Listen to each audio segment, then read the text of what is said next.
મિત્રો આજના વિડીયોમાં હું તમને શિનાઈ ગામમાં આવેલ ખોડિયાર માતાજીના મંદિર વિશે જણાવીશ। શિનાઈ ગામમાં આવેલું ખોડિયારમાંનું આ મંદિર સ્થાનિક ભક્તિ, પરંપરા અને ગ્રામ્ય ધાર્મિક જીવનનું એક મહત્વપૂર્ણ કેન્દ્ર તરીકે ઓળખાય છે।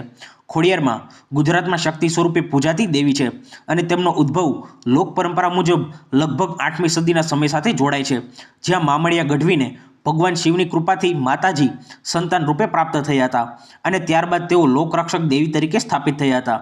શિનાઈનું આ મંદિર સ્વયં કોઈ પ્રાચીન રાજવંશી શિલાલેખ અથવા વિશાળ ઐતિહાસિક દસ્તાવેજ ધરાવતું સ્થળ નથી, પરંતુ વધુ વાસ્તવિક રીતે જોવામાં આવે તો આ મંદિર ગામના લોકોની કુલદેવી પ્રત્યેની અડગ શ્રદ્ધા અને સંયુક્ત પ્રયત્નોથી વિકસેલું માનવામાં આવે છે।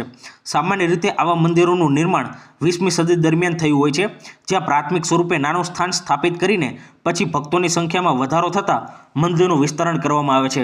નવરાત્રિ અને ખોડિયાર જયંતિ જેવા તહેવારો દરમિયાન મંદિરનું ધાર્મિક મહત્વ વધુ વધે છે।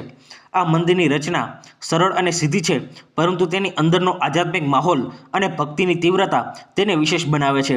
આ મંદિર રાજપરા અથવા માટેલ જેવા વિશાળ યાત્રાધામ કરતાં અલગ રીતે સ્થાનિક શ્રદ્ધા કેન્દ્ર તરીકે ઓળખાય છે, જ્યાં ભવ્યતા કરતાં લોકોની આસ્થા, પરંપરા અને સતત ચાલતી ઉપાસના તેનું મુખ્ય બળ છે। અને એ જ કારણ છે કે શિનાઈ ખોડિયાર માતા મંદિરનું સાચું મહત્વ તેની ભૌતિક રચના કરતાં લોકોના જીવંત વિશ્વાસ અને આધ્યાત્મિક જોડાણમાં નિહિત છે।